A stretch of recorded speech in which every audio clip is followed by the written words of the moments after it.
Hello dear students. Chapter के अंदर मैं आपको बात कर रहा था कंसंट्रेशन टर्म्स की कितने टाइप की होती हैं। वेट वॉल्यूम टर्म्स के बारे में मैं डिस्कस कर चुका था, न्यूमेरिकल यूज पे हम कर चुके थे। आज हम बात करेंगे वेट टर्म्स की, और आगे वाली जो टर्म्स हैं उनकी बात करेंगे, कुछ न्यूमेरिकल्स भी इस पे करेंगे। चैनल पे रेगुलर बने रहने के लिए स्वामी मनोज केमिस्ट्री सब्सक्राइब करें, बेल आइकन दबाएं ताकि रेगुलर आप इस पे बने रह सकें, आपको नोटिफिकेशन मिलता रहे। तो कंसंट्रेशन की टर्म्स के अंदर मैंने आपको बता दिया था अभी तक कि कौन कौन सी कंसंट्रेशन, मोलैरिटी क्या होती है, नॉर्मेलिटी क्या होती है, फॉर्मेलिटी क्या होती है, स्ट्रेंथ क्या होती है, इनमें रिलेशंस क्या है, परसेंटेज वेट बाय वॉल्यूम क्या है। आज हम बात करेंगे वेट टर्म्स की।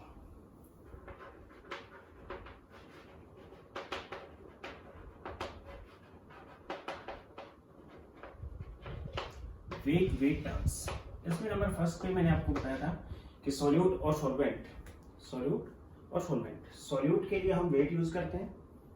वेट हम मोल में ले सकते हैं, ग्राम में ले सकते हैं, मोल्स में लेंगे। और जो सॉल्वेंट के लिए एक टर्म में हम मोल यूज करेंगे या फिर वेट यूज करेंगे, केवल एक टर्म में यूज करेंगे हम वेट। और जबकि सॉल्यूशन का भी हम कर सकते हैं, तो यहाँ पे जनरली एक टर्म के अंदर सॉल्वेंट यूज करेंगे, बाकी सभी टर्म्स में सॉल्यूशन होता है। तो इसमें सबसे पहली टर्म मैं यूज कर रहा हूँ molality. Molality represented by small m. Molarity और मोलैलिटी दोनों अलग चीजें हैं। सपोज करो कि आपके पास सॉल्वेंट है, यहाँ पे केवल यही एक टर्म है जिसमें हम सॉल्वेंट यूज करते हैं। सॉल्वेंट है आपके पास 1 किलोग्राम या फिर 1000 ग्राम, 1 kg और 1000 ग्राम। इसके साथ में आप केवल सॉल्वेंट है, सॉल्यूशन नहीं है, इसके साथ में हमने एक सॉल्यूट ऐड किया और सॉल्यूट का कितना मोल ऐड कर दिया, which is called molality.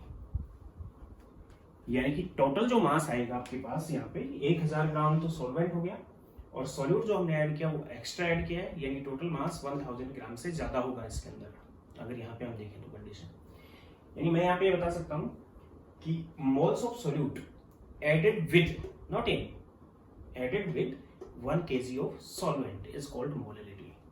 Means moles of solute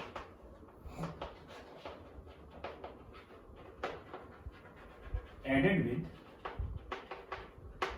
1 kg of solvent. ध्यान दे लेना, यहाँ पे सॉल्वेंट की टर्म आ रही है, बाकी किसी में सॉल्वेंट की टर्म नहीं आएगी। Is called molality.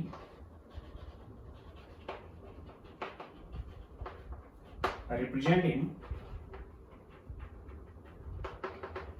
मोल पर केजी, और मोल पर केजी को ही हम स्मॉल एम से नोट कर रहे हैं। मोल पर केजी को ही हम स्मॉल एम से यहाँ पे डिनोट करेंगे। मोल्स ऑफ सॉल्यूट कैसे निकालते हैं हम आपको बताइए। Moles of solute which is equal to given mass upon molar mass, given mass upon molar mass.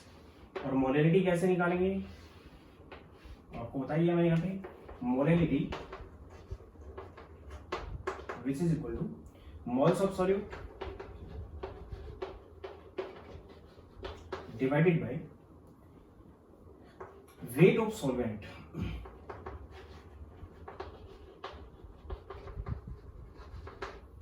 In kilogram. Solvent का वेट लेते हैं हम किलोग्राम, यानी moles of solute given mass upon molar mass होता है, जो यहाँ पे पुट करेंगे हम, और जो सॉल्वेंट हमने यूज किया 1 किलोग्राम, उसको हम यहाँ पे पुट करेंगे।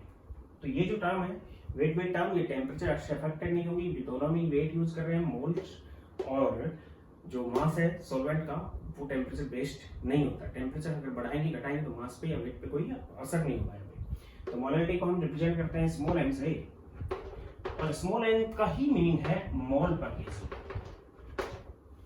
मोल पर केजी। एग्जाम्पल भी हम लेंगे, मैं यहाँ पे रिलेशन बता रहा हूं। जो वेट वॉल्यूम टर्म थी और वेट जो टर्म है, इनमें भी रिलेशन आ जाएगा डेंसिटी के अकॉर्डिंग, क्योंकि डेंसिटी से हम मास अपॉन वॉल्यूम होती है, मास और वॉल्यूम को एक दूसरे में इंटरकन्वर्ट कर सकते हैं डेंसिटी से। तो यहाँ पे मोलैलिटी, किसी सॉल्यूशन की molality small m which is equal to 1000 into molarity of solution divided by 1000 into density of solution, solution की डेंसिटी आएगी minus molar mass of solute multiply by molarity of solution.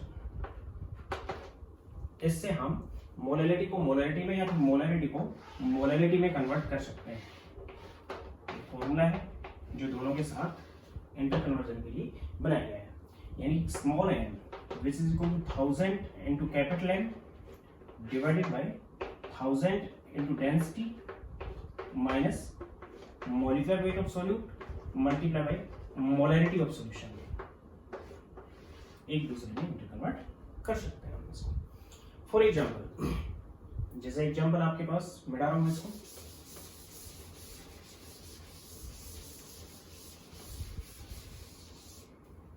if molarity of solution is 1m, किसी solution की molarity 1m है। 1m का मतलब क्या है कि 1 मोल 1 लीटर में डिसॉल्व है, 1 मोल सॉल्यूट का 1 लीटर में डिसॉल्व है। तो molarity of solution is 1m and density which is 1.2 ग्राम पर सीसी सेंटीमीटर क्यूब में आपको डेंसिटी गिवन है and molar mass of solute is equal to 100 gram per mole. Then what is the molality of the solution? तो इस solution की molality क्या होगी? तो फॉर्मूला में हम डायरेक्ट पुट करेंगे, molality is equal to 1000 into 1 molarity divided by 1000 into density 1.2 multiply by minus molecular weight 100 multiply by molarity 1. Then it is equal to 1000 divided by 1200 minus 100 which is equal to 1000 divided by 1100, 2 0 से 2 0 काट दी मैंने, 10 by 11 means molarity इसकी हो जाएगी 10 by 11m small m। इस type से हम calculate करेंगे इसको। स्मॉल m का मतलब है मोल पर केजी। या फिर दूसरा क्वेश्चन कोई किया मैंने आपको,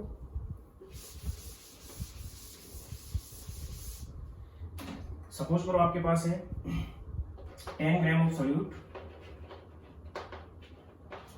dissolved in 200 ml of solution, density is 1.1 gram per cc। Solution की डेंसिटी गिवन आपको 1.1 gram per cc। Then if solute is glucose, अगर सोल्यूट ग्लूकोज है then calculate the molarity.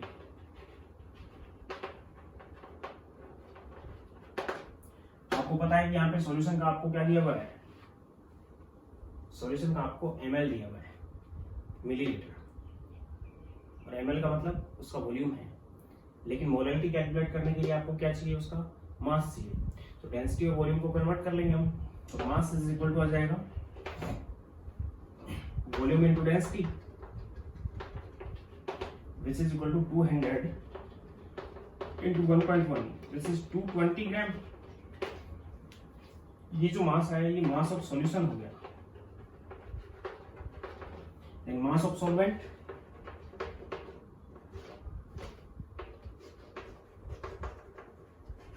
which is equal to mass of solution minus mass of solute। Mass of solution कितना है आपके पास 220 और mass of solute है आपके पास 10 ग्राम, उसी के अंदर प्रेजेंट है 10 ग्राम, तो माइनस 10 विच इज 210। ये वेट आ गया किसका, सॉल्वेंट का। अब सॉल्वेंट का जो वेट आ गया इसको हम पुट करके मोलैरिटी निकाल देंगे। तो यहां से मिटा रहा हूं मैं,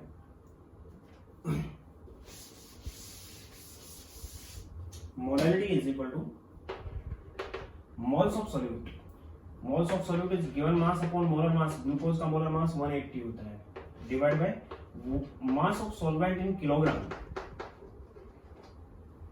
मास ऑफ सॉल्वेंट, सॉल्वेंट का मास आया था 210 ग्राम इन किलोग्राम। देन 1 0 से 2 0 से 2 0 काट दी मैंने, ऊपर आ गया 100 डिवाइड बाय 18 मल्टीप्लाई बाय 21। इसको और सोल्व कर लेंगे, ये इसकी मोलैरिटी आ जाएगी। या तो हम इस टाइप से करें इसको, या फिर दूसरा टाइप का रिलेशन है कि मोलैरिटी हमें गिवन है तो उसको हम मोलैरिटी में कन्वर्ट कर सकते हैं। तो इसकी मोलैरिटी निकाल के हम भी मोलैरिटी में कन्वर्ट कर सकते हैं, या फिर एज इट इज हम इसको रिप्रेजेंट कर सकते हैं। इसको और सॉल्व कर लेंगे आगे। तीसरी टर्म है नेक्स्ट टर्म, या ये याद रखना आपको कि मोलैरिटी के अंदर टर्म जो यूज होती है वो सॉल्वेंट की टर्म यूज होती है। Percentage of weight by wait. अब परसेंटेज दिया है तो इसको हम 100 ग्राम यूज करेंगे, और which is solution. Percentage weight by volume में 100 ml सॉल्यूशन लिया था हमने, अब हमने 100 ग्राम सॉल्यूशन लिया है। 100 ग्राम सॉल्यूशन में दो चीजें होंगी, एक तो सॉल्यूट होगा और एक सॉल्वेंट होगा। सॉल्यूट का कितना ग्राम है, 100 ग्राम में प्रेजेंट है, which is percentage weight by wait, यानी कि ग्राम ऑफ सॉल्यूट या वेट ऑफ सॉल्यूट, यहाँ पे लिखा हूं wait of solute in gram.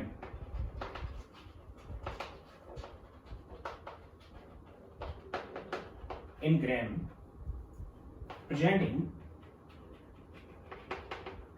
100 gram solution, solution का 100 ग्राम, यानी कि percentage W by W which is equal to weight of solute in gram divided by weight of solution in gram multiplied by 100। अगर बहुत ज्यादा डाइल्यूट हो तो इसको और आगे रिलेट कर सकते हैं, मल्टीप्लाई 10⁻³ कर सकते हैं, 10⁻⁴ कर सकते हैं, 10⁻⁵ कर सकते हैं, 10⁻⁶ कर सकते हैं। यानी 10⁻⁶ होगा तो पार्ट पर मिलियन हो जाएगा वहां पे, यानी बहुत ज्यादा डाइल्यूट सॉल्यूशन के लिए हम कन्वर्ट कर सकते हैं। अब percentage weight by weight, this is equal to percentage weight by volume. Volume और वेट को दोनों को रिलेट कर दिया मैंने, मल्टीप्लाई 1 बाय डेंसिटी, यहाँ पे डेंसिटी ऑफ सॉल्यूशन से इसको रिलेट कर दिया। यानी जो पिछली टर्म थी, जो परसेंटेज वेट बाय वॉल्यूम थी, जो हमने वेट वॉल्यूम टर्म ली थी, और जो परसेंटेज वेट है ये वेट टर्म है, इन दोनों में एक रिलेशन होगा। ये 1 बाय डेंसिटी से इसको मल्टीप्लाई करके हम इसमें कन्वर्ट कर सकते हैं। न्यूमेरिकल मान लेकर आ रहा हूँ। थर्ड नंबर पर बात कर रहा हूँ,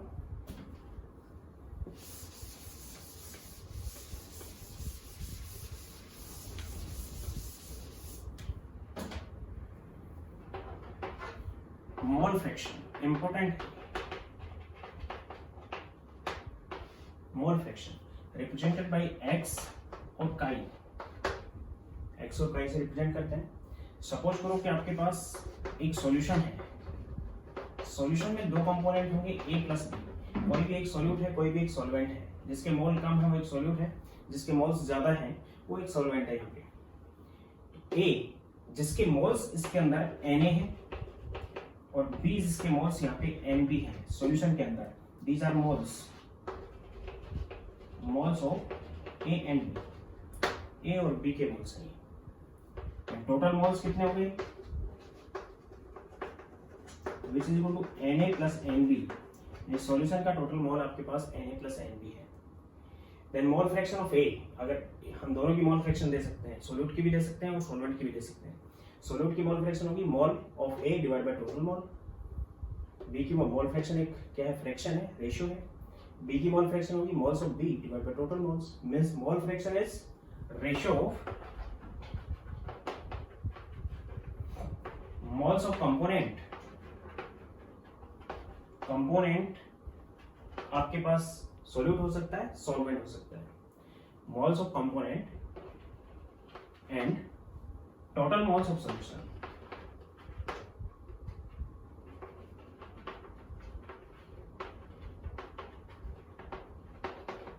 is called mole fraction। यानी mole fraction of A which is equal to moles of A divided by total moles Na plus Nb। It is mole fraction of A and mole fraction of B which is equal to total moles, sorry moles of A, B and moles total Na plus Nb। A की mole fraction होगी वो A का moles divide by total moles, B की mole fraction number of moles of B divide by total moles of solution. It is mole fraction of A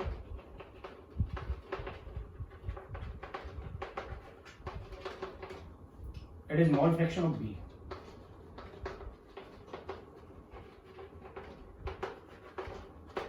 ये A की mole fraction है और ये B की मोल फ्रैक्शन है। यहाँ पे ये चीज मैं क्लियर कर चुका हूँ। A के मोल हमने Na लिए थे, B के मोल Nb लिए थे। सोल्यूट और सॉल्वेंट दोनों के लिए दे सकते हैं। जिनके मोल्स कम है वो सोल्यूट है, जिनके मोल्स ज्यादा है वो यहाँ पे सॉल्वेंट होगा। मोल फ्रैक्शन दोनों की दे सकते हैं। 2 से ज्यादा कंपोनेंट अगर हैं तो हम उनकी भी दे सकते हैं। अगर 3 कंपोनेंट है तो XA, XB और XC हम तीनों दे सकते हैं। XA हो जाएगा Na/Na plus NB plus NC, XB हो जाएगा NB upon Na plus NB plus NC और XC हो जाएगा वो NC divide by Na plus NB plus NC। It is unitless, नीचे डाल लेना। It is unitless. क्यों यूनिटलेस है? Due to fraction. एक फ्रैक्शन होने की वजह से, मोल्स का फ्रैक्शन होने की वजह से एक यूनिटलेस क्वांटिटी है। अगर इसकी हम बात करें टोटल ऑफ मोल फ्रैक्शन या फिर sum of mole fraction of solution,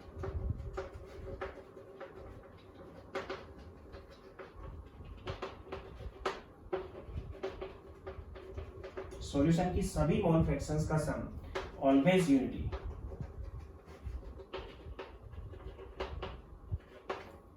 सभी मोल फ्रैक्शन का सम 1 होता है। मींस XA प्लस XB की अगर हम बात करें तो X से आ जाएगा Na upon Na plus NB plus NB upon Na plus NB which is equal to 1। Means XA plus XB is 1। यानी एक कंपोनेंट की अगर हमारे पास मोल फ्रैक्शन है तो हम दूसरे कंपोनेंट की मोल फ्रैक्शन को कंसीडर कर सकते हैं, क्योंकि सभी मोल फ्रैक्शंस का जो सम होता है वो 1 होता है। XB है ये वेट टर्म है। वेट टर्म, इन तीनों टर्म पे टेम्परेचर का कोई इफेक्ट नहीं होता। बाकी की टर्म्स पे टेम्परेचर अगर बढ़ाएंगे या घटाएंगे तो वेरी करेगा, उससे टर्म की वैल्यू जो है वो वेरी करेगी क्योंकि वॉल्यूम चेंज होता है। ये वेट टर्म है। नेक्स्ट में बात कर रहा हूं एक न्यूमेरिकल की।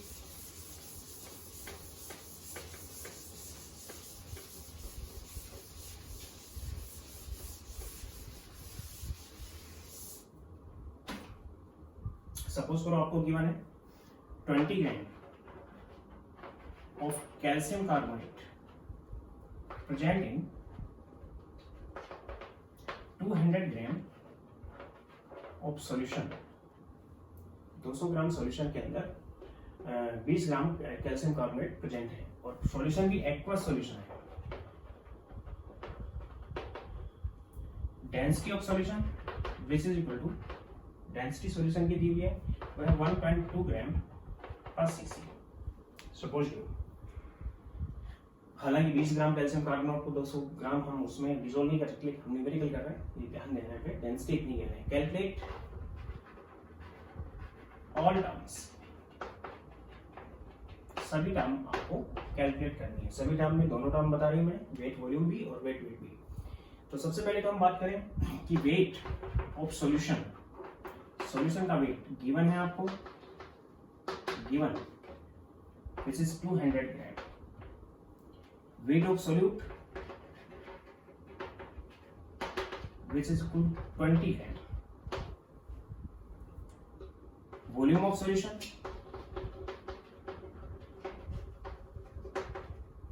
सॉल्यूशन का volume mass upon density which is equal to 200 divide by 1.2, 200 divide by 1.2 gram. Gram से ग्राम कैंसिल हो जाएगा, यह आ जाएगा ml के अंदर, cc के अंदर। cc is cubic centimetre which is millilitre. Wait of solvent,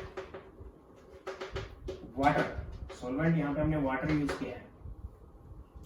water का जो वेट है वो कितना है आपके पास 200 टोटल वेट था सॉल्यूशन का, माइनस 20 ग्राम उसमें सॉल्यूट था विच इज 180 ग्राम। ये वेट आपको गिवन है इसके अंदर। डेंसिटी आपको गिवन है वो मैं यहाँ पुट कर चुका हूँ। इसके साथ साथ आप बता सकते हो कि molar mass of calcium carbonate, आपको पता है कैल्शियम कार्बोनेट का मोलर मास कितना है 100 ग्राम पर मोल, और इक्विवेलेंट मास कैल्शियम कार्बोनेट का विच इज 50 ग्राम पर इक्विवेलेंट। क्योंकि n फैक्टर कैल्शियम कार्बोनेट का 2 होता है, मोलर मास 100 है तो इक्विवेलेंट मास इसका 50 हो जाएगा। ये सब चीजें गिवन है। पहले मैं बात कर रहा हूँ वेट वॉल्यूम टर्म्स की। स्ट्रेंथ क्या होती है, पहले आप फॉर्मूला पुट करोगे, strength is gram of solute divide by volume of solution in litre. यानी ग्राम ऑफ सॉल्यूट मैं डायरेक्ट पुट कर रहा हूँ यहाँ पे। ग्राम ऑफ सॉल्यूट आपके पास 20 है, वॉल्यूम ऑफ सॉल्यूशन आपके पास 200 डिवाइड बाय 1.2 है, 200 डिवाइड बाय 1.2 मिलीलीटर में है। इसको लीटर में कन्वर्ट करने के लिए इसको आप 1000 से मल्टीप्लाई कर दोगे, यानी इससे 10 टाइम कैंसिल हो गया, इससे 100 टाइम्स, देन इट इज 120 ग्राम पर लीटर। ये स्ट्रेंथ आ जाएगी। मोलैरिटी अगर देखें हम तो मोलैरिटी होती है moles of solute. Solute calcium carbonate है, moles is given mass upon molar mass 20 upon 100. It is moles of solute given mass of calcium carbonate which is 20 and molar mass of calcium carbonate which is 100 divided by volume of solution in liter 200 multiply by 1.2 और multiply by 1000 से multiply क्यों कर रहा हूँ, क्योंकि हमारे पास volume millilitre में, हमें पुट किस में करना है, लीटर में। ये इससे 10 टाइम कैंसिल हो गया, 1000 से 1000 कैंसिल हो गया which is 1.2 of m। Molarity इसकी होगी 1.2 m। Normality is equal to gram equivalent given mass upon equivalent mass यहाँ पे 50 है, divide by volume of solution in liter। 1000 से मल्टीप्लाई कर दिया इसको हमने, which is equal to ये इससे 10 टाइम कैंसिल, ये इससे 100 टाइम कैंसिल, 10 से इसको काट दिया मैंने, 50 इससे 2 time cancel which is 2.4 of n। Relation बता रखा मैं आपको, मोलैरिटी और नॉर्मैलिटी में क्या होता है, इन दोनों से निकाल भी लेंगे इसको। इसके बाद formality is equal to molarity, क्योंकि एक आयनिक कंपाउंड है, आयनिक कंपाउंड के लिए हम फॉर्मेलिटी रिप्रेजेंट कर सकते हैं, which is equal to gram formula mass के अकॉर्डिंग वही आ जाएगी आपके पास, तो 1.2 ऑफ एफ आ जाएगा। Percentage weight by volume, gram of solute divide by volume of solution in ml multiply by 100। Percentage में निकालना है इसको। ये से 10 टाइम कैंसिल हो गया, ये से 10 time cancel, this is 12% W by. ये तो आ गया आपके पास। ये सभी आपस में इनसे रिलेशन से भी हम निकाल सकते हैं। रिलेशन से निकालने के लिए वेट वॉल्यूम टर्म को रिलेशन से भी निकाल रहा हूं मैं, दोबारा रिपीट कर रहा हूं उसको। स्ट्रेंथ तो आपने डायरेक्ट निकाल दी। What is strength? Strength is given mass of solute in gram divided by volume of solution in liter। ये इससे कैंसिल हो गया, which is equal to 120 ग्राम पर litre. What is molarity? Molarity is equal to strength divided by molecular weight, strength 120 and molecular weight 100 which is 1.2 m। What is normality? Normality is equal to molarity into n factor। n factor 2 होता है, 1.2 into 2 which is 2.4 of n। What is percentage weight by volume which is equal to strength divided by 10। Relation बता रखे हैं आपको, which is 120 divided by 10 which is 12%। W by V। ये तो है wait volume term. Formality हम molarity को ही put करेंगे। इसके बाद मैं बात कर रहा हूं वेट टर्म्स की।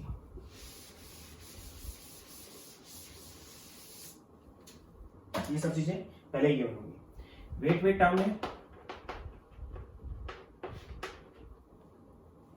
मोलैरिटी, मोल्स ऑफ सॉल्यूट, यहां पे लिखोगे आप moles of solute divided by weight of solvent in kilogram. Molarity की टर्म में क्या आता है? मोलैरिटी की टर्म में मैंने आपको बताया है, मोलैरिटी की टर्म में ही सॉल्वेंट आता है, उसका वेट यूज होगा यहाँ पे। तो moles of solute 20/100 calcium carbonate की moles and given mass upon molar mass divided by weight of solvent 180 gram. Water जो वेट था वो यहाँ पे 180 ग्राम था, इसलिए सोलवेंट का वेट यूज हुआ यहाँ पे। मल्टीप्लाई बाय किलोग्राम में कन्वर्ट करने के लिए 180 ग्राम था, इसको किलोग्राम में कन्वर्ट करने के लिए हमने ये पुट कर दिया। ये 3 जीरो से 3 जीरो कैंसिल हो गई, which is 20/80 which is 10/9 which is 1.11 small m. Small m का मतलब है मोल पर केजी। दूसरा हम बात करूं percentage of weight by wait, बताया मैंने अभी आपको, given mass of solute in gram divided by mass of solution in gram multiply by 100। तो mass of solute in gram 20, mass of solution 200 और multiply by 100 which is 10%, W by W।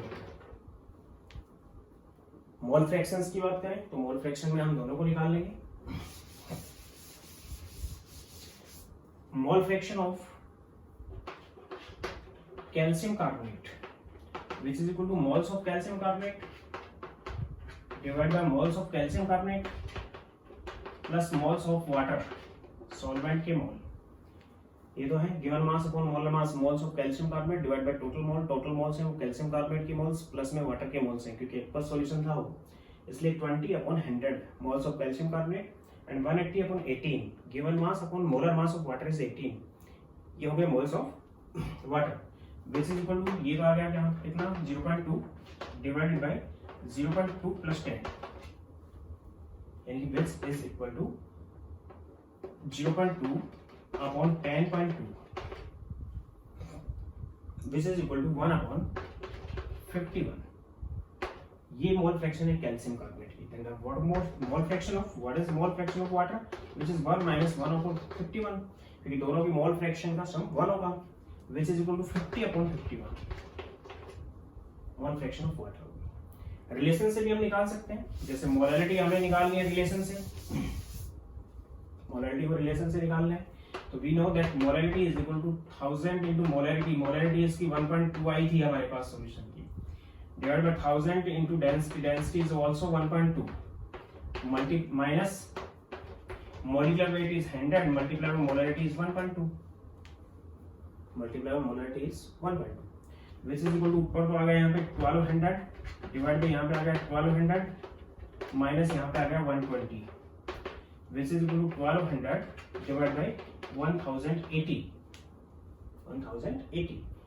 which is equal to 120 divided by 108 this is 10 by 9 this is 1.11 m small m। तो molarity आपके पास है तो उससे भी आप molarity को, molarity अगर है तो मोलैरिटी को आप कंसीडर कर सकते हो। इसके बाद हम बात करूं परसेंटेज वेट बाय वेट की, which is equal to percentage weight by volume multiply 1 by d and percentage weight by volume इस सॉल्यूशन का था 12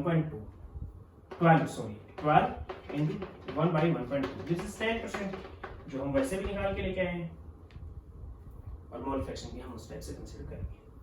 ये थी वो कंसंट्रेशन टर्म जो ज्यादातर यूज होती हैं, वेट वेट और वेट वॉल्यूम। हम बात कर रहे हैं वॉल्यूम वॉल्यूम की।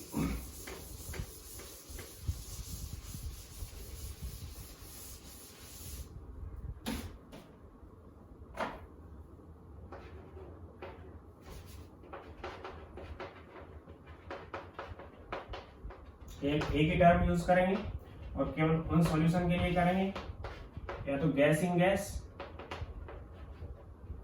या फिर liquid in liquid, liquid liquid और गैस इन गैस के लिए हम इन सॉल्यूशंस को यूज करेंगे। फॉर एग्जांपल परसेंटेज एक ही बताया मैंने, परसेंटेज वॉल्यूम बाय वॉल्यूम यहाँ पे हम रिप्रेजेंट कर रहे हैं, which is equal to volume of solute in millilitre divide by volume of solution in millilitre multiply by 100।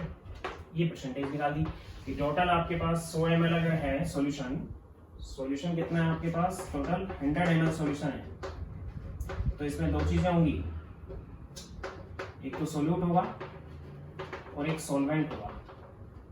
तो यहाँ पे हमें बताना है कि सोल्यूट का कितना ml 100 ml में है, इसका जो मिलीलीटर होगा वो परसेंटेज वॉल्यूम बाय वॉल्यूम होगा, यानी दो लिक्विड्स के वॉल्यूम्स का वॉल्यूम्स का जो रेशियो है वो, या फिर दो लिक्विड के वॉल्यूम्स के रेशियो को हम 100 से मल्टीप्लाई कर देंगे तो ये आ जाएगा। दो लिक्विड कौन कौन से हैं, एक तो लिक्विड हमने लिया है सोल्यूट और एक लिक्विड लिया हमने सॉल्यूशन, या फिर दोनों ही गैस है, गैस इन भी सॉल्यूशन कैसा रहेगा, गैसियस रहेगा, तो दोनों के रेशियो को हम इस टाइप से रिप्रेजेंट करेंगे। फॉर एग्जांपल सपोज करो आपको दे दिया गया कि 40 ml of C2H5OH which is liquid ethyl alcohol है,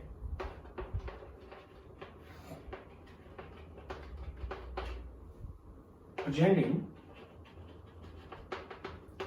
250 ml of solution के 250 ml में है, तो percentage volume by volume, this is volume of this 40 divide volume of this 250 multiply by 100, इससे कैंसिल हो गया 0, या 40 भी कैंसिल हो गया 5 से, यहाँ 8 आ जाएगा और ये 5 आ जाएगा, देन 80/5 दिस इज 16%, 16% 80/5, तो 16% ये वॉल्यूम बाई वॉल्यूम सॉल्यूशन है गैस गैस के लिए या फिर लिक्विड लिक्विड के लिए, इसको हम कंसीडर करेंगे। ये तो थी कंसंट्रेशन टर्म्स कौन कौन सी यूज कर रहे हैं और क्या क्या रिलेशंस हैं उनके बीच में। अब हम बात कर रहे हैं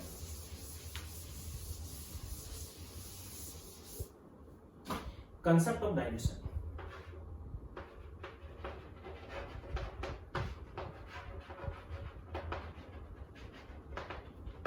या फिर लॉ ऑफ डाइल्यूशन।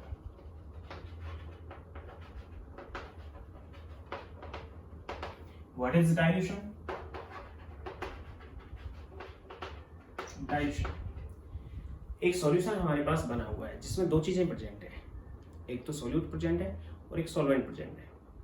सॉल्यूशन की एक फिक्स कंसंट्रेशन होगी। जैसे ही हम सॉल्यूशन की कंसंट्रेशन को डाउन करेंगे, डाउन करने का मतलब हम उसके अंदर एक्स्ट्रा सॉल्यूट ऐड करेंगे तो कंसंट्रेशन बढ़ेगी, हम उसके अंदर एक्स्ट्रा सॉल्वेंट ऐड करेंगे तो कंसंट्रेशन घटेगी, और एक्स्ट्रा सॉल्वेंट की एडिंग को ही नाम देते हैं हम डाइल्यूशन। इन डाइल्यूशन में हम क्या कर रहे हैं, कंसंट्रेशन को डिक्रीज कर रहे हैं, एक्स्ट्रा सॉल्वेंट ऐड कर रहे हैं, means decreasing in concentration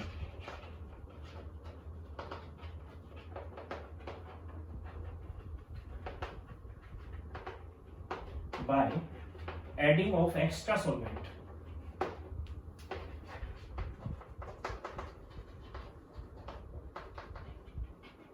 In solution is called dilution.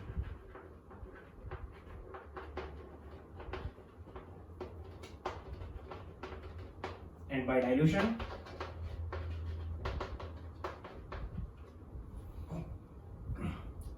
concentration decrease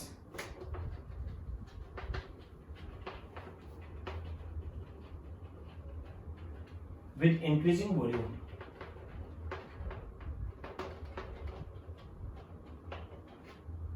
Volume of solution.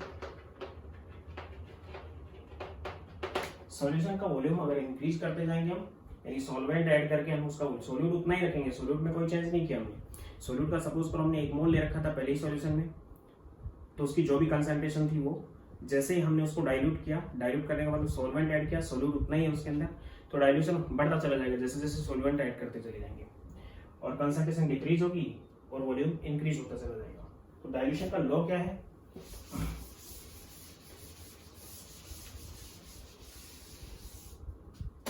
Dilution law है, law of dilution, milli normality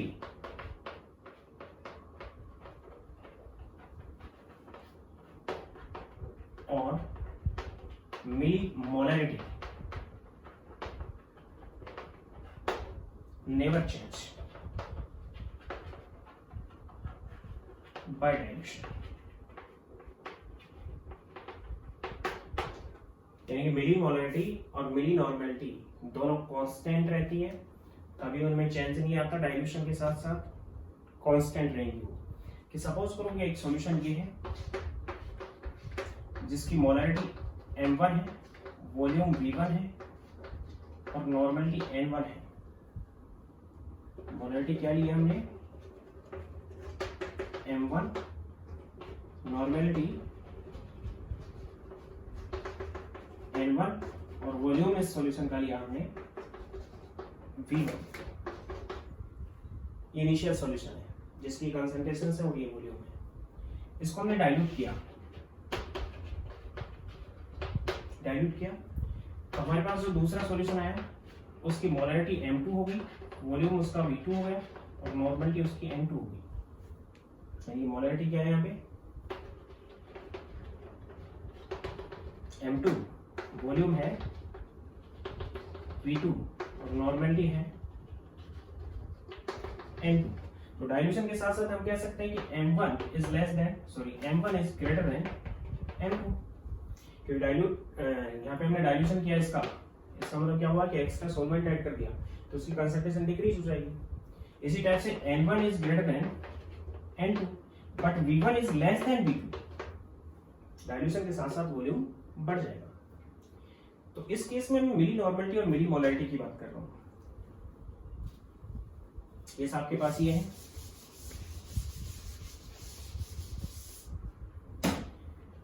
milli molarity और मिली नॉर्मलिटी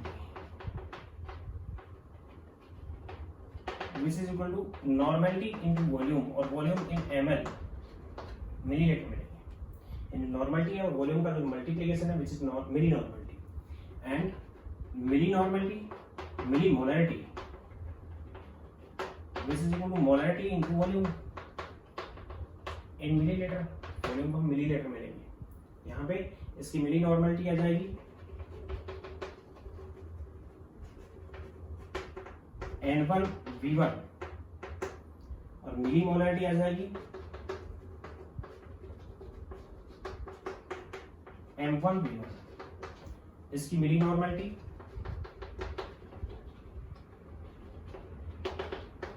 N2 V2 और milli molarity M2 V2।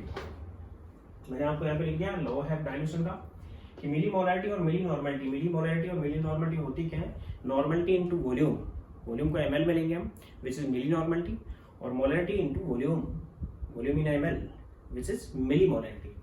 और milli molarity और milli normality never change है। शुरुआत में इनका जो मल्टीप्लिकेशन था N1 V1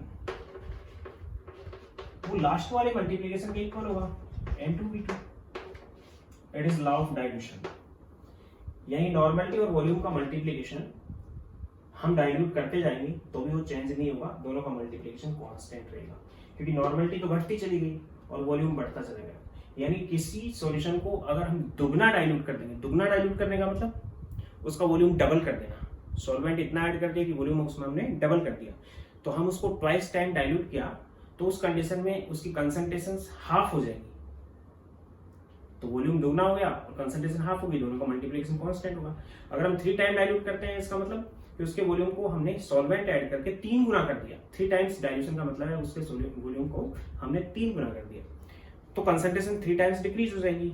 अगर हम 4 टाइम्स डाइल्यूट करते हैं इसका मतलब उसका जो वॉल्यूम था, सपोज करो 500 ml था, तो उसको हमने 2000 ml बना दिया, 2000 ml, 4 टाइम्स उसके वॉल्यूम को बढ़ा दिया। अगर हम उसके वॉल्यूम को 4 टाइम्स बढ़ा रहे हैं तो उसकी कंसंट्रेशन 4 टाइम्स डिक्रीज हो जाएगी। तो N1 V1 is equal to N2 V2, it is law of dilution, and M1 V1 also equal to M2 V2। यानी इनिशियल मोलैरिटी और वॉल्यूम का मल्टीप्लिकेशन फाइनल मोलैरिटी और वॉल्यूम के मल्टीप्लिकेशन के equal हुआ है। ये दोनों है law of dilution. Milli molarity और मिली नॉर्मलिटी चेंज नहीं होती है।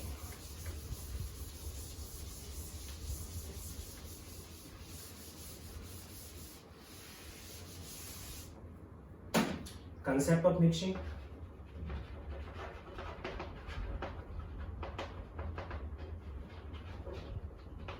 दो सॉल्यूशंस की मिक्सिंग की बात कर रहा हूं मैं। दो सॉल्यूशंस को मिक्स कर रहे हैं और नंबर फर्स्ट कंडीशन ले सकते हैं, equal solution which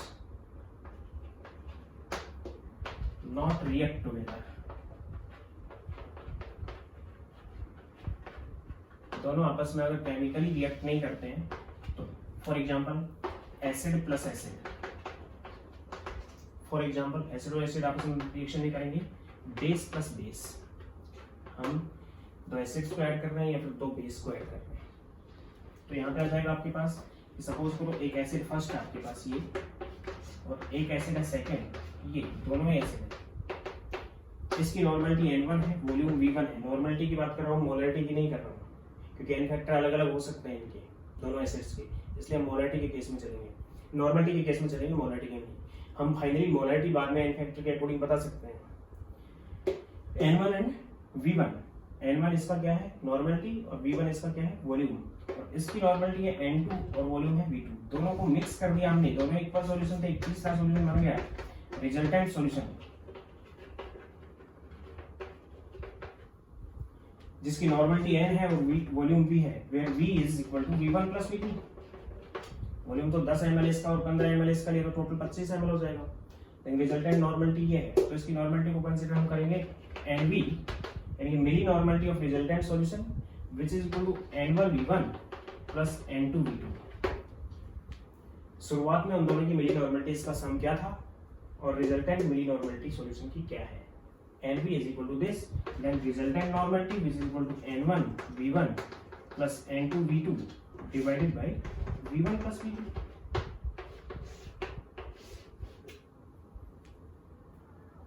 N1V1 plus N2V2 divided by V1 V2। इसी टाइप से बेस एक ही है आपके पास और एक ही है, जिसकी नॉर्मलिटी N1 वॉल्यूम V1 है, नॉर्मलिटी N2 वॉल्यूम V2 है। दोनों को मिक्स करके रिजल्टेंट सॉल्यूशन बनाया हमने।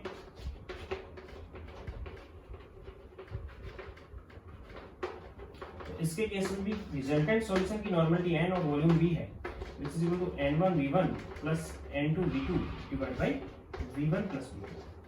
यानी दो सिमिलर सॉल्यूशंस को जो आपस में रिएक्ट नहीं करते हैं, उन दोनों को हम मिक्स करेंगे तो रिजल्टेंट नॉर्मलिटी हम इस टाइप से कैलकुलेट करेंगे। दो या दो से ज्यादा हो सकते हैं, सपोज करो 3 सॉल्यूशन है तो रिजल्टेंट नॉर्मलिटी क्या आ जाएगी n और रिजल्टेंट वॉल्यूम क्या आ जाएगा v, जो कि V1 plus V2 plus V3 के इक्वल होगा। 3 सॉल्यूशन है तो फिर रिजल्टेंट नॉर्मलिटी आ जाएगी वो किसके इक्वल आ जाएगी N1V1 plus N2V2 plus N3V3 divide by V1 plus V2 plus V3। इस टाइप से कंसीडर करेंगे, यानी कि अगर सॉल्यूशंस को मिक्स करते हैं और वो आपस में रिएक्ट नहीं करती, तो अगर सॉल्यूशंस को हम मिक्स कर रहे हैं और वो आपस में रिएक्ट कर रहे हैं,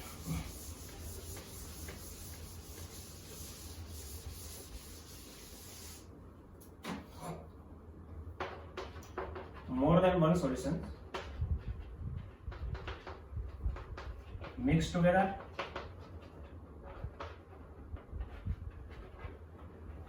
and which are react together. For example, acid plus base, एक एसिड लिया हमने और एक बेस लिया, ये सपोज करो एसिड है और ये सपोज करो बेस है। इसकी नॉर्मलिटी N1 है, वॉल्यूम इसका V1 है, इसकी नॉर्मलिटी N2 है, वॉल्यूम इसका V2 है। दोनों को मिक्स करेंगे तो एसिड और बेस आपस में ट्रीट होंगे और रिएक्शन करेंगे। जैसे ही हमने दोनों को मिक्स किया तो रिजल्टेंट नॉर्मलिटी तो है ना अभी, और रिजल्टेंट वॉल्यूम V हो गया, V तो V1 प्लस V2 ही रहेगा, रिजल्टेंट सॉल्यूशन है। तो अब हम क्या करेंगे कि दोनों आपस में रिएक्ट करेंगे, तो एक की मिली नॉर्मलिटी है N1V1, milli normality of acid this is equal to N1V1 और milli normality of base which is equal to N2V2। Number first condition होगी यहाँ पे कि if N1V1 is greater than N2V2, अगर N1V1 ज्यादा है, मिली नॉर्मलिटी एसिड की ज्यादा है बेस से, तो जिसकी ज्यादा है उसमें से कम को घटा देंगे। रिजल्टेंट सॉल्यूशन जो NV आएगा which is equal to N1V1 minus N2V2, plus नहीं होगा, होगा माइनस, तो रिजल्टेंट नॉर्मलिटी आ जाएगी, वो आ जाएगी N1V1 minus N2V2 divide by V1 plus V2। और ये जो रिजल्टेंट नॉर्मलिटी आएगी which is hydrogen ion concentration also.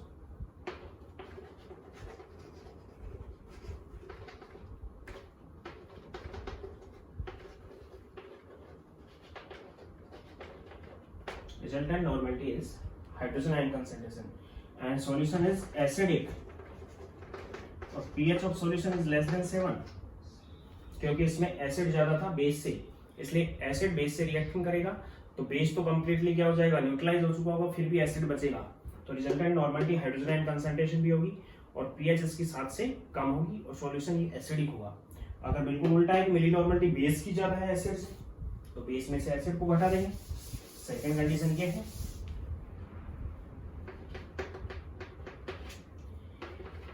N2V2 is greater than N1V1, then resultant normality N is equal to N2V2 minus N1V1, यानी milli normality of base minus milli normality of acid divided by V1 plus V2। अब जो ये normality आएगी which is hydroxyl ion concentration, क्योंकि base में hydroxyl ion होता है।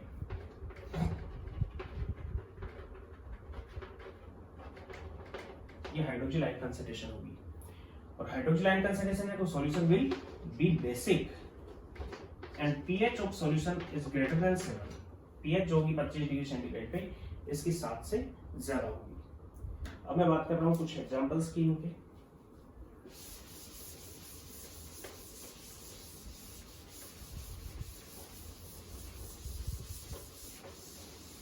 Suppose करो कि आपको एग्जांपल दिया हुआ है इस टाइप का, एक सॉल्यूशन है जिसकी नॉर्मलिटी n है, वॉल्यूम v है। इसको हमने बाइसेक्ट किया, दो पार्ट में डिवाइड कर दिया। एक पार्ट जो हमने लिया, वॉल्यूम को इस टाइप से सब्सट्रैक्ट किया इसमें कि एक पार्ट 1/3v है और एक पार्ट 2/3 ऑफ v है। इसको हमने डाइल्यूट किया 2 टाइम्स, इसको हमने डाइल्यूट किया 3 टाइम्स। तो सॉल्यूशन क्या आ गया आपके पास। फिर इन दोनों सॉल्यूशंस को हमने मिक्स कर दिया तो एक रिजल्टेंट सॉल्यूशन आ गया। इसकी आपको नॉर्मलिटी कैलकुलेट करनी है। तो सबसे पहले तो नॉर्मलिटी थी n और वॉल्यूम था v। बाइसेक्ट किया तो दो पार्ट में डिवाइड कर दिया हमने, 1/3v और 2/3v। वॉल्यूम अलग अलग हो गया। लेकिन मैंने आपको बता रखा था, शुरुआत में ही बताया था कि कंसंट्रेशन की कोई भी टर्म अगर किसी सॉल्यूशन को हम कितने भी पार्ट में डिवाइड कर देते हैं, उसकी कंसंट्रेशन की टर्म चेंज नहीं होती है। तो इस कंडीशन में इसकी नॉर्मलिटी भी n होगी और इसकी नॉर्मलिटी भी n होगी, क्योंकि नॉर्मलिटी चेंज नहीं होगी, नॉर्मलिटी कंसंट्रेशन टर्म है। जैसे ही इसको दुगना डाइल्यूट करेंगे तो नॉर्मलिटी हाफ हो जाएगी। अभी बताया मैंने डाइल्यूशन का लॉ है n1v1 = n2v2। तो इसके n1v1 का क्या है, n इंटू वॉल्यूम 1/3v है, और n2 क्या आएगा उसको कंसिडर कर लेंगे हम, और वॉल्यूम इसका हमने क्या कर दिया 2 टाइम्स, मींस डबल कर दिया। मींस इसका वॉल्यूम जो हो गया वो 2/3 ऑफ v हो गया, डबल हो चुका है 2/3 ऑफ v। और तो नॉर्मलिटी कितनी हो जाएगी n/2। जैसे ही वॉल्यूम डबल करेंगे नॉर्मलिटी हाफ हो जाएगी। यानी कि मैं यहाँ कंसिडर कर रहा हूँ n1v1 = n2v2। सपोज करो कि इसकी नॉर्मलिटी n1 है, वो n है, वॉल्यूम है 1/3v है, which is equal to n2 हमें कंसीडर करना है। मल्टीप्लाई में v2 हमने क्या कर दिया, वॉल्यूम को डबल कर दिया 2/3 ऑफ v। v से v कैंसिल, 3 से 3 cancel, n2 is equal to n/2, जो मैंने यहाँ पुट कर दिया। वॉल्यूम डबल करते ही कंसंट्रेशन हाफ हो जाएगी। इसके केस में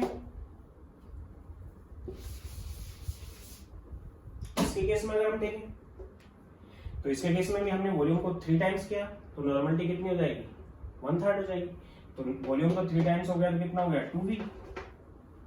वॉल्यूम इसका हो गया 3 टाइम्स यानी कि 2v, और नॉर्मलिटी इसकी होगी n/3, 3 टाइम्स डिक्रीज होगी। अब दोनों सिमिलर सॉल्यूशन ही थी क्योंकि एक से ही बने हुए हैं, दोनों को ऐड किया तो मिक्सिंग करेंगे दोनों सॉल्यूशंस की, दोनों आपस में रिएक्शन तो करेंगे नहीं, तो दोनों को मिक्स करके हम मिक्सिंग रिजल्टेंट नॉर्मलिटी निकाल लेंगे। सपोज करो कि रिजल्टेंट नॉर्मलिटी इसकी n2 है और वॉल्यूम रिजल्टेंट v2 है, तो हम वॉल्यूम निकाल लेंगे कि v2 तो हमारे पास कितना आ गया, यहाँ पे वॉल्यूम कितना आ गया 2/3 ऑफ v प्लस 2v। यहाँ लिख रहा हूं मैं resultant volume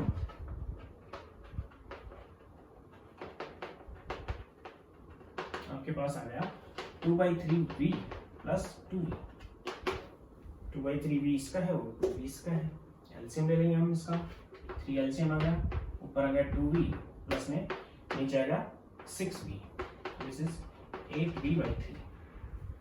and resultant normally this n2 ये कंसीडर कर रहा हूँ, which is equal to n1v1 this plus n2v2 divided by v2 is this, यहाँ पे हमने कैलकुलेट किया which is v2।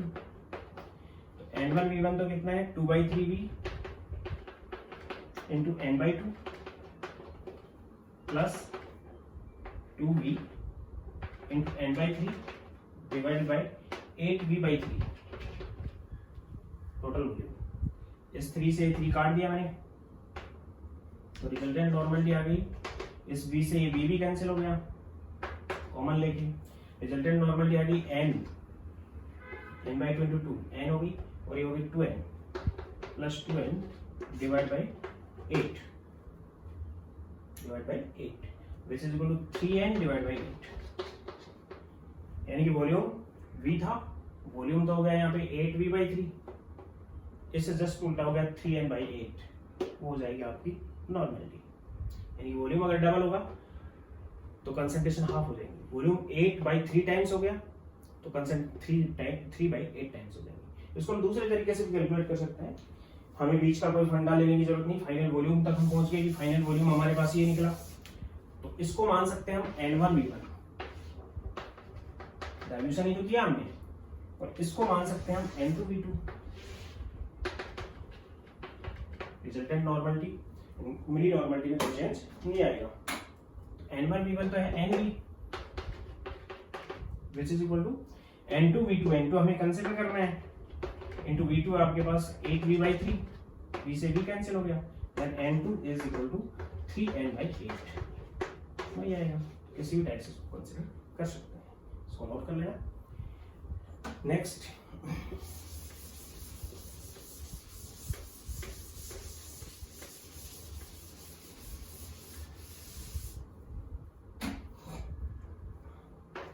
$50 ml deci normal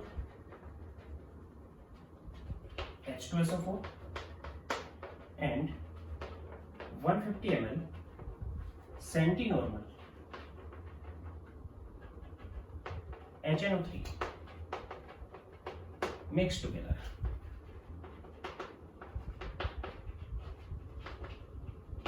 What is milli normality?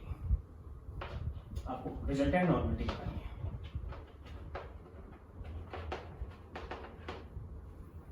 तो दोनों ही एसिड है, दोनों को ऐड किया, दोनों की नॉर्मलिटीज हमें गिवन है, तो डायरेक्ट हम पुट कर देंगे।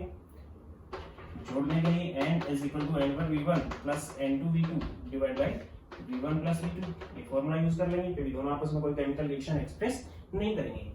N1 कितना है? देसी, देसी का मतलब है 1/10, देसी का मतलब क्या होता है 1/10 इंटू वॉल्यूम है 50 ml N1V1 प्लस ये N1V1 था, N से रिप्रेजेंट किया मैंने इसको 1/10n मल्टीप्लाई 50, इसको मैंने रिप्रेजेंट कर दिया किससे? सेंटी है, सेंटी का मतलब होता है 1/100, ये भी n है और ये भी n है, नॉर्मलिटी का सॉल्यूशन है। HNO3 1/100 मल्टीप्लाई बाई 150 ml था डिवाइड बाई टोटल वॉल्यूम है वो 200 ml हो गया, V1 प्लस V2 150 प्लस 50, तो ये तो कैंसिल हो गया, ये होगा 5, ये हो गया 1.5 कैंसिल होने के बाद, then 5 plus 1.5 6.5 divide by 200, normality का सॉल्यूशन वो बन चुका होगा। और ये जो कंसंट्रेशन आएगी ये उनकी हाइड्रोजन आयन कंसंट्रेशन होगी। इसी टाइप से एक एसिड और एक बेस है तो उसको हम कर सकते हैं। अगर हमारे पास नॉर्मलिटी नहीं गिवन है, मोलैरिटी गिवन है, तो पहले हम उसको नॉर्मलिटी में कंसीडर या कन्वर्ट कर लेंगे। जैसे आपको दे दिया गया 60 ml semi normal, 60 ml semi normal NaOH and 140 ml या 40 ml लगा लो, चलो 40 ml देसी मोलर बेरियम हाइड्रोक्साइड, दोनों ही बेस हैं, mix together. Then what is the resultant normality of the solution? Semi का मतलब हाफ होता है और देसी का मतलब 1/10 होता है, लेकिन इसकी हमारे पास मोलैरिटी है, यानी कि 1/10n सॉल्यूशन है और 1/2n सॉल्यूशन है। तो पहले मोलैरिटी को नॉर्मलिटी में कन्वर्ट कर लेंगे। Molarity is equal to normality divide by normality is equal to molarity into n factor. Barium hydroxide है, 2 हाइड्रोजन आयन देगा तो इसकी एसिडिसिटी 2 हो गई, बेस है ये, बेस की एसिडिसिटी होती है वो 2 हो गई, इसलिए n फैक्टर इसका 2 हुआ। Then what the normality? Normality is equal to 1/10 into 2 which is 1/5, normality इसकी 1/5 हो गई। तो रिजल्टेंट नॉर्मलिटी क्या आ गई? N1V1 plus N2V2 divide by V1 plus V2 which is equal to N1 1/2n multiply by V1 60 plus N2 1/5 है, यानी molarity given है तो आप उसको n फैक्टर के अकॉर्डिंग पहले नॉर्मलिटी में कन्वर्ट कर लोगे। Then 1/5 n multiply by volume 40 divide by total volume 100 है, तो ये हो गया 30 और ये हो गया 8, यानी it is 38 n divide by 100 which is 0.38 of n। Resultant normality ये होगी, और ये जो रिजल्टेंट नॉर्मलिटी है which is hydroxyl ion concentration here, ये यहाँ पे हाइड्रोक्सिल आयन कंसंट्रेशन होगी। तो एक एसिड हो एक बेस हो, दोनों को मिक्स हम कर सकते हैं। सॉरी, दो बेस को मिक्स किया हमने तो दोनों के लिए हमने ऐड किया। अगर हम एक एसिड और एक बेस लेते हैं,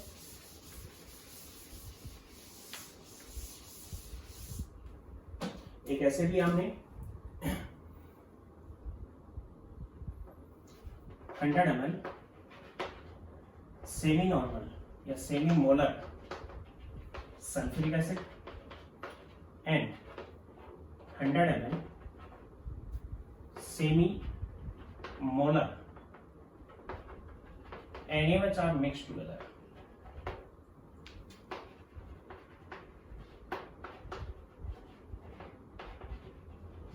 Then what is resultant normality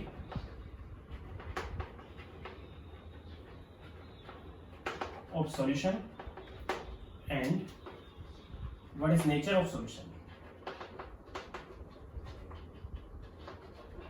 और सॉल्यूशन की नेचर क्या होगी? तो सबसे पहली बात तो है कि मोलरिटी आपको दिया है 100 ml 1/2 MH2SO4 है एक तो, और एक है 100 ml 1/2 M NaOH। Molarity given है दोनों की, तो इसकी नॉर्मलिटी हो जाएगी, इसका n फैक्टर 2 होता है सल्फ्यूरिक एसिड का एक्वस सॉल्यूशन में, इसका n फैक्टर 1 होता है, तो इसकी नॉर्मलिटी तो आ जाएगी, normality is equal to molarity into 2, और इसकी नॉर्मलिटी और मोलरिटी इक्वल होंगी। ये नॉर्मलिटी यहाँ पे आ जाएगी which is molarity 1/2 of m multiply by 2 which is 1n, इसकी हो जाएगी हाफ n, दोनों इक्वल है। तो नॉर्मलिटी आपके पास है और मोलरिटी आपके पास है, तो आप बताओगे कि यहाँ पे N1V1 मान लो इसको, तो which is equal to normality आपके पास 1 है मल्टीप्लाई वॉल्यूम आपके पास 100 है विच इज 100, इसको N2V2 मान लो आप which is equal to 100 multiply 1/2 which is 50, यानी कि एसिड की मिली नॉर्मलिटी 100 है और बेस की मिली नॉर्मलिटी 50 है। तो जिसकी ज्यादा है उसमें से जिसकी कम उसको घटाएंगे, क्योंकि एसिड और बेस है दोनों, और दोनों आपस में केमिकल रिएक्शन करेंगे। तो रिजल्टेंट नॉर्मलिटी सॉल्यूशन की आ जाएगी, इसको मिटा रहा हूं मैं, रिजल्टेंट नॉर्मलिटी आ जाएगी यहाँ पे N1V1 minus N2V2 divide by V1 plus V2। N1V1 आपके पास 100 है और N2V2 अभी बताया मैंने 50 है, डिवाइड बाय टोटल वॉल्यूम यहाँ पे 200 हो जाएगा, 100 plus 100 200 this is equal to 50 divide by 200 which is 1/4 of n, और ये जो आएगा ये हाइड्रोजन आयन कंसंट्रेशन होगी, और सॉल्यूशन की जो नेचर होगी जो मैंने यहाँ पे पूछी है, सॉल्यूशन की नेचर वो एसिडिक हो जाएगी क्योंकि हाइड्रोजन आयन कंसंट्रेशन उसमें बची, और एसिड जो सॉल्यूशन था वो ज्यादा क्वांटिटी में था बजाय बेस सॉल्यूशन की। आज की वीडियो में यहीं तक, आज की क्लास में यहीं तक। इसके बाद जुड़े रहने के लिए स्वामी मनोज केमिस्ट्री को सब्सक्राइब करें और लाइक करें, और इसी टाइप से इसके साथ बने रहें और इनके ऊपर बेस्ट न्यूमेरिकल सोल्व करें। आगे की जो लेक्चर आएंगे उनमें रेगुलर कुछ न्यूमेरिकल्स मैं लास्ट में दिया करूंगा, और लास्ट में देने वाले न्यूमेरिकल्स को आप अपनी फेयर कॉपी के अंदर, नोटबुक के अंदर उसको सोल्व करोगे। बेल आइकन दबा लें, सब्सक्राइब करें और रेगुलर वीडियो देखते रहिए, बहुत अच्छा समझ आएगा, इसमें कोई दिक्कत